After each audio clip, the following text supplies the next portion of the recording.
Bonjour à tous, aujourd'hui on se retrouve pour cette séance bonus pour parler de Beltane qui se déroule le 1er ou le 2 mai en général. Sa signification primitive c'était le bon feu ou le feu de Bel, donc celui d'un dieu celtique ou proto-celtique connu sous les noms de Bel, Beli, Balar, Balor ou la forme latinisée de Belenus. Bel était le lumineux, le dieu de la lumière et du feu. Les auteurs classiques l'assimilaient à Apollon. Des feux de Bel étaient allumés au sommet des collines pour célébrer l'avènement de la vie et de la fécondité, accompagnant le printemps.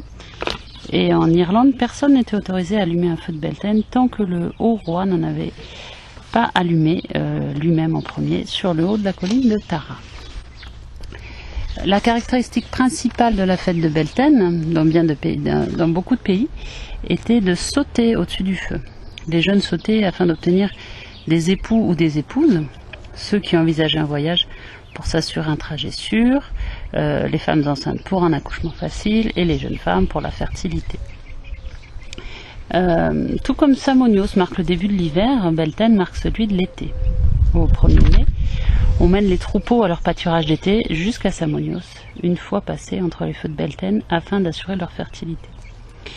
Actuellement, les cérémonies agissent sur un autre plan.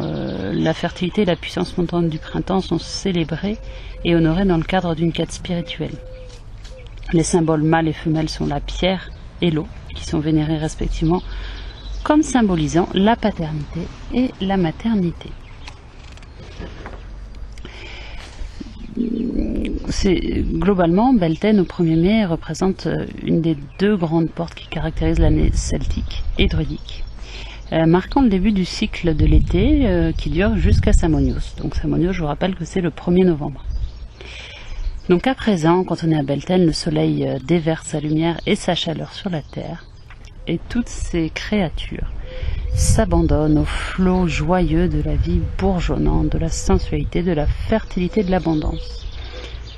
La procession lumineuse des jours d'été dure plus longtemps que les nuits, et les nuits d'hiver qui semblaient interminables, où l'on restait emprisonné à l'intérieur, ne sont plus qu'un lointain souvenir.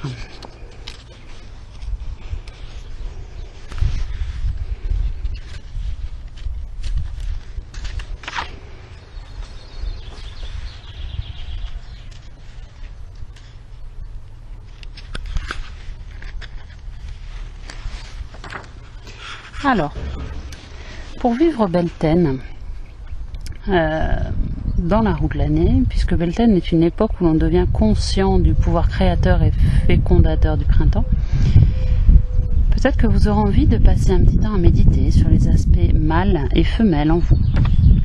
Quel effet ont-ils l'un sur l'autre? Communiquent-ils bien ensemble, ces deux aspects en vous?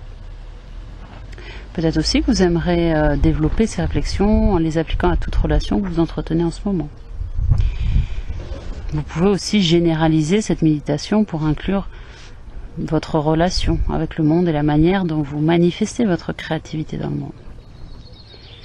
Et on peut aussi s'aligner avec les énergies montantes du monde naturel qui nous entoure pour améliorer notre créativité et notre vitalité.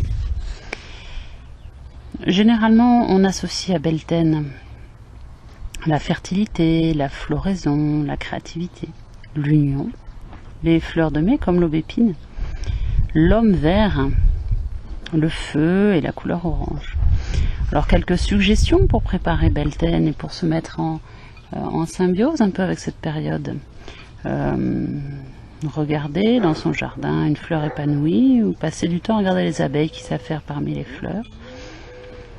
Enlevez vos chaussures et marchez pieds nus dans un parc, dans votre jardin, en contact avec la terre. Écrire un poème ou une chanson d'amour. Faire quelque chose de créatif inhabituel, que ce soit une création artistique ou une approche innovatrice d'un problème. Si on est une femme, on peut passer une journée à essayer d'envisager les choses d'un point de vue masculin et inversement, d'un point de vue féminin, si on est un homme. Peu avant le coucher du soleil, au soir de pleine lune le plus proche de Beltane, on peut se rendre dans un champ ou dans un parc, sur un toit ou d'une colline, où on voit à la fois l'est et l'ouest.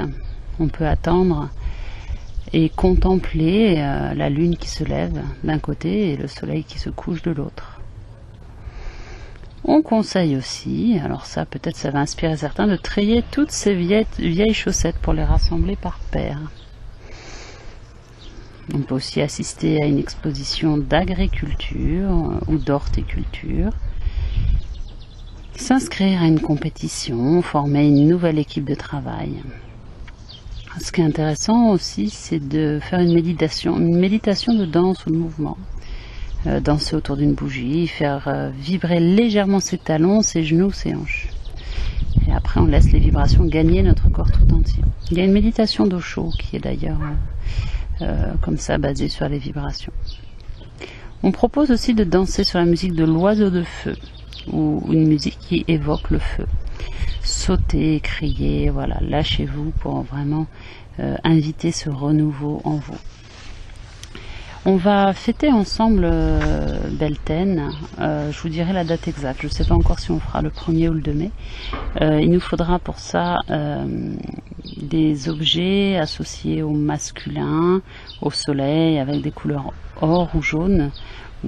Ça peut être des fleurs, ça peut être juste un objet, voilà, qui vous rappelle soit le soleil, soit le soleil, soit le côté masculin. On est dans la même idée. Et de l'autre côté, on placera des objets associés à la lune, donc couleur argentée, gris, blanc, associés au caractère féminin.